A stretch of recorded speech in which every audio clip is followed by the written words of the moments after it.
पुण्यामध्ये मॉकड्रिलची तयारी सुरू आहे। पुणे विधान भवन परिसरात मॉकड्रिल करण्यात आलंय।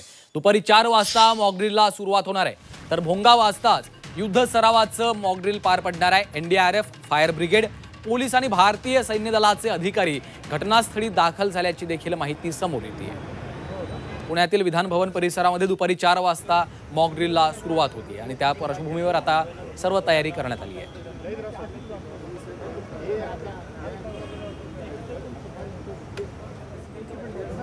आणि याचा सविस्तर आढावा घेतलेला आहे आमचे प्रतिनिधी चंद्रकांत फुंदे यांनी।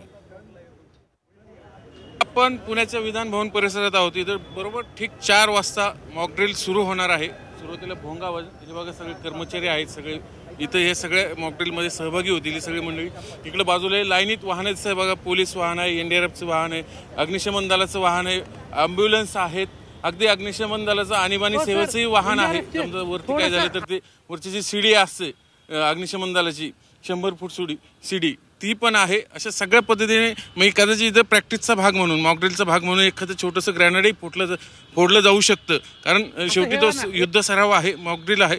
त्याच्यात मी काय होईल आता आपण काही सांगू शकत नाही, पण ते झाल्यानंतर रेस्क्यू ऑपरेशन कसे राबवायचे, त्याचा क्विक रिस्पॉन्स टाईम काय आहे, कमीत कमी कसा करायचा, हे सगळे इथं प्रात्यक्षिक आपल्याला प्रत्यक्ष ह्याच ठिकाणी आपल्याला बघायला मिळेल। त्या ऑपरेशनमध्ये, ह्या मॉकड्रिल ऑपरेशनमध्ये अग्निशमन दलाचे कर्मचारी असतील, एनडीआरएफचे कर्मचारी, अगदी एनसीसी कॅन्डिडेट असेल, एनएसएस कॅन्डिडेट असेल, शासकीय कर्मचारी, आरोग्य कर्मचारी, असे सगळे पथकं या ठिकाणी सहभागी होणार आहेत। आणि साधारण एक तासाभराच्या पुढे हे सगळं मॉकड्रिल चालेल। त्यानंतर कलेक्टर या सगळ्या मॉकड्रिलची माहिती देईल, पण एकूण प्रशासन सज्ज आहे। आज महाराष्ट्रात 6 ठिकाणी हे मॉकड्रिल होतंय। व्हिडिओ जर्नलिस्ट नितीन सांडबोरसह चंद्रकांत फुंदे, जे मीडिया, पुणे।